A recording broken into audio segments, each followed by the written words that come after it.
নমস্কার বন্ধুরা। আজ আমি আবৃত্তি শোনাচ্ছি না। আজ একটু অন্য আলোচনায় যাই আবৃত্তিকে কেন্দ্র করে। আজ আমি আলোচনা করব আবৃত্তিতে অলংকার কাকে বলে। আবৃত্তি কেবল গদ্য বা কবিতা পাঠ নয়, এটি একটি শিল্প। সোজা কথায় অলংকার মানে গয়না। একজন মানুষ যেমন গয়না পরে নিজেকে সুন্দর করে তোলে, আবৃত্তিকারও তেমনি কিছু বাচনিক গয়না ব্যবহার করে কবিতাকে শ্রুতি মধুর ও প্রাণবন্ত করে তোলে।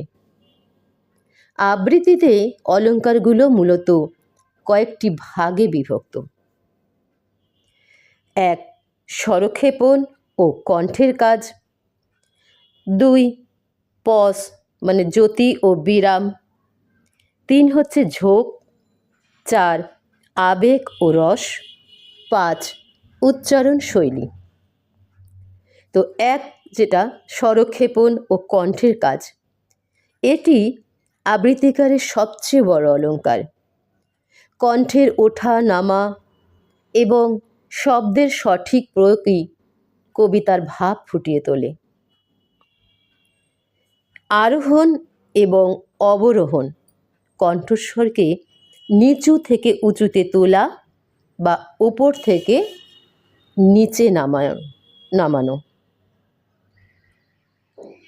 আরেকটা কণ্ঠের প্রক্ষেপণ, যে শ্রোতার দূরত্ব অনুযায়ী গলার স্বরকে ঠিকঠাক শ্রোতার কান পর্যন্ত পৌঁছে দেওয়া।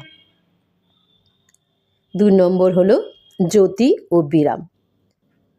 কবিতার ছন্দের প্রয়োজনে বা ভাবের গভীরতা বোঝাতে যেখানে থামতে হয় তাকে বলে জ্যোতি। 3 নম্বর ঝোঁক। ঝোঁক কি? কোনো বিশেষ শব্দ বা বর্ণের উপর বাড়তি জোর দেওয়াকে বলে ঝোঁক। এটি কবিতার মূল বক্তব্যকে হাইলাইট করতে সাহায্য করে। 4 হচ্ছে আবেগ ও রস। আবেগ ও রস কবিতার ভাব অনুযায়ী কণ্ঠের মাধ্যমে দুঃখ, বীরত্ব, করুণা, প্রেম, ক্রোধ এইসবগুলো ফুটিয়ে তোলে হচ্ছে আবেগ ও রস। আর 5 হচ্ছে উচ্চারণ শৈলী। স্পষ্ট এবং শুদ্ধ উচ্চারণ হলো আবৃত্তির সবচেয়ে বড় গুণ। তো আজ শুধু আলোচনা করলাম আবৃত্তিতে অলংকার কাকে বলে। আস্তে আস্তে আবৃত্তির সাথে সাথে কিছু এই আলোচনাগুলো আমরা নিজেদের মধ্যে শেয়ার করে নেব, যাতে হয়তো কারো কাজে লাগতে পারে। সেই ভেবে আজকে এই আলোচনাটা করলাম।